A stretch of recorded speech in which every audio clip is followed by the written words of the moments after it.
సంక్షేమ పథకాలు ఎలాగంటే ప్రజల్ని సోమరిపోతులు చేయడానికి ఈ విధంగా ఉపయోగపడడం తప్ప ఎవరు వస్తే అంటే ఎవరు చేసిన పరిపాలన శూన్యం, అభివృద్ధి అనేది శూన్యం. రోడ్లు ఎక్కడికెక్కడ బాగోలేవు, ఇలా వేస్తున్నారు అలా పోతున్నాయి. మందు అనేది క్వాలిటీ కూడా మంచిది లేదు, రేట్లు కూడా ఎక్కువ, అనుభవం తక్కువ, అనుభవం కూడా లేదు. తర్వాత ప్లస్ దానికి తోడు ఆదాయం లేదు. పరిశ్రమలు రాలేదు, నిరుద్యోగులకి జాబులు లేకుండా అయిపోయి. చూసినట్టయితే ఏ నోటిఫికేషన్ కూడా తీయట్లేదు. వచ్చిన నోటిఫికేషన్ ఎగ్జాంపుల్ చెప్పాలంటే కానిస్టేబుల్ రిక్రూట్మెంట్ ఆపేశారు. ఎస్ఐ ఆల్రెడీ అన్నీ అయిపోయి అంటే ఇంకా పోస్టింగ్ ఇవ్వలేదు. ఇలా ప్రతి దీంట్లో కూడా లేట్ నోటిఫికేషన్ అని ఏ విధంగా చూసినా బ్యాక్లాగ్స్ తీయట్లేదు, వేకెన్సీస్ రావట్లేదు. అంటే వేకెన్సీస్ పరంగా వెనకంచులో ఉన్నారు ప్రభుత్వం. సరైన ఐటీ పట్ల సరైన అవగాహన లేకపోవడం. నెక్స్ట్ ఇంకా విధంగా చూసినట్టే మినిస్టర్ కొందరు ఉంటారు కదా, అది ఆల్రెడీ కొంతవరకు ఒక 60% వరకు అమరావతి ఎస్టాబ్లిష్ చేశారు. ఎస్టాబ్లిష్ చేసిన తర్వాత ప్రభుత్వం మారిపోయింది. వీళ్ళు కొత్తగా వచ్చే సడన్ డిసిషన్లు తీసుకుంటే ఉండేది పోయి ఉండలేకుండా పోతుంది. సంక్షేమ పథకాలు ఎలాగంటే ప్రజల్ని సోమరిపోతులు చేయడానికి ఈ విధంగా ఉపయోగపడడం తప్ప ఆ పథకాలు తీసుకొచ్చి హెల్త్ డిపార్ట్మెంట్లో పెట్టడం ఇలా చేసినట్టయితే బాగుంటుంది. తప్పకుండా మారాల్సిన అవసరం ఉంది. చెన్నకేశ్వర గారు, 5 ఏళ్ల జగన్మోహన్ రెడ్డి పరిపాలన ఎలా ఉంది? రాష్ట్రం ఏమైనా అభివృద్ధి చెందిందా? రాష్ట్ర అభివృద్ధి లేదు, డబ్బులు పంచుతున్నాడు, ఇత్తనాలు చేయాలంటే ఇంతే ఆడు చేసే పరిపాలన. రాష్ట్ర అభివృద్ధి అంటే పరమ శూన్యం. ఎందుకు చేయలేకపోతున్నాడు? ఒక ఛాన్స్ ఇచ్చి ఎందుకు డబ్బులు పంచుతున్నాడు కదా, ఇంకేస్తాడు చేస్తాడు. ఫండ్స్ ఎక్కడి నుంచి వస్తాయి? ఎక్కడైనా సొమ్మంతా ఇచ్చి ప్రజలకు పంచితే అభివృద్ధి ఏం చేస్తాడు? నిరుద్యోగ సమస్య పెరిగింది, పారిశ్రామికంగా ఉత్పత్తిపోయింది, రియల్ ఎస్టేట్ కుదేలైపోయింది. అభివృద్ధి అనేది అంటే శూన్యం. డబ్బులు పంచడం, ఓట్లు కొందడం ఒకటే కాన్సెప్ట్ పెట్టుకున్నాడు జగన్. అదే వస్తాడు మరి, అదే కాన్సెప్ట్. ఆడు వస్తానంటే మరి వస్తే ఇంకా మరి ఎలా ఉంటుంది? ఇప్పుడు ఎలా ఉంటుంది? అంత రెట్టింపు ఉంటుంది. ఎవరు వస్తే అంటే ఎవరు చేసిన పరిపాలన శూన్యం, అభివృద్ధి అనేది శూన్యం. కేవలం వాళ్ళ రాజకీయ పదవులు వాళ్ళు అనుభవించడం కోసం తప్ప చేయటానికి అధికారం కావాలి వాళ్ళకి. ప్రజల బాగులు కావు, నాయకులకి ప్రజల బాగా అవసరం లేదు. కేవలం ఓట్లు గుంజుకొని వాళ్ళు ఏసీ రూముల్లో కులకడానికే. పరిపాలన అయితే మారాలంటారు. మారాలి. అనురాధ గారు, 5 ఏళ్ల జగన్మోహన్ రెడ్డి పరిపాలన రాష్ట్రాన్ని ఏమైనా అభివృద్ధి చేశాడా? పరిశ్రమలు ఏమైనా తీసుకొచ్చాడా? పరిశ్రమలు రాలేదు, నిరుద్యోగులకి జాబులు లేకుండా అయిపోయి. ఏజ్ లిమిట్ పెట్టారు కానీ వాళ్ళ వరకు ఏమీ చేరట్లేదు. ఎందుకు పరిశ్రమలు తెద్దాం, నిర్దేశం తీరుద్దాం లేదంటారు? సంక్షేమ పథకాలు ఎక్కువైపోయి.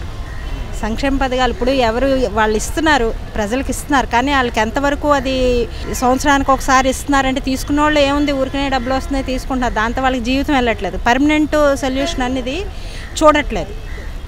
ఏదో ఉపకారం చేస్తున్నాము విద్యార్థుల వరకు అయితే ఓకే. మిగిలిన పథకాల గురించి అయితే మాత్రం సంవత్సరానికి 10,000, 15,000, 20,000 ఇచ్చినంత మాత్రంలో వాళ్ళకి జీవితం అంతా నెలంతా గడవదు. ఈ రోజుల్లో నెల గడవాలి అంటే మినిమం 50,000 ఉంటాయి, కానీ ఏ ఫ్యామిలీ, చిన్న ఫ్యామిలీ మెయింటైన్ అవ్వడం చాలా కష్టంగా ఉంది. చాలా విపరీతంగా పెరిగిపోయిన నిత్యావసర ధరలు. వాళ్ళకి గడవడం అంటే చాలా నానా యాతనలు పడుతున్నారు. రోడ్లు ఎక్కడికెక్కడ బాగోలేవు, ఇలా వేస్తున్నారు అలా పోతున్నాయి. అందరూ వచ్చిన వాళ్ళు అందరూ అలాగే అంటారు. వాళ్ళు ఎక్కేసాక మళ్ళీ దాని మీదే అంత రెవెన్యూ అంతా దాని మీద నడుస్తుంటుంది. మారాలి, ఏ ప్రభుత్వం వచ్చినా అలానే చేస్తుంది కదా. మనకి ఏంటి దారి అనేది మనకే అర్థం కావట్లేదు. ఏదైనా వాళ్ళు వచ్చినా కూడా మద్యపానం నిషేధం అంటున్నారు. ఇదివరకు వచ్చిన వాళ్ళు కూడా, వాళ్ళు వచ్చాక మళ్ళీ దాన్నే కదా ఇంప్రూవ్ చేశారు. తొలి బాగానే ఉండేది, ఇప్పుడు మాత్రం ఏంటో మాకు అభివృద్ధి అనేది సరిగ్గా అర్థం అవ్వకుంటుంది.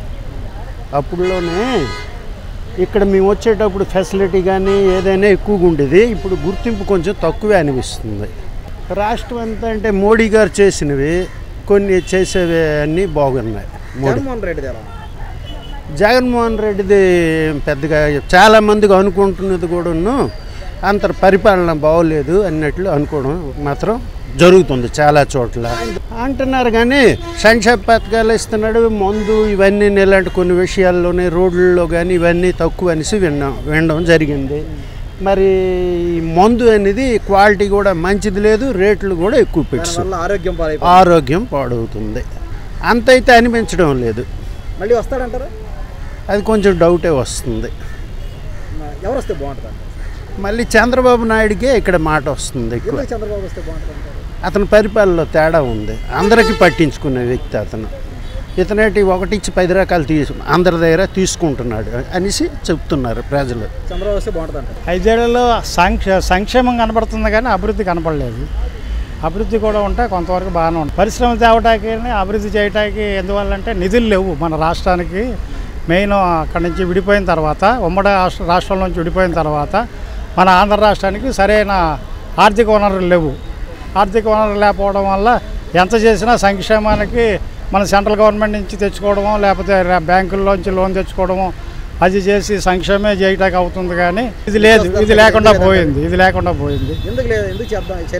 చేయలేకపోతున్నారంటే ఆదాయం లేదు, గవర్నమెంట్ అనుభవం తక్కువ, అనుభవం కూడా లేదు. తర్వాత ప్లస్ దానికి తోడు ఆదాయం లేదు. ఈ రెండింటి వల్ల ముందుకెళ్ళలేకపోతున్నాడు. ఎటు వచ్చి ఆయన దేని మీద బేస్ అయ్యాడంటే పూర్తిగా సంక్షేమం మీద బేస్ అయ్యాడు. రేపన్న రోజున ఆయన దాన్నే నమ్ముకున్నాడు.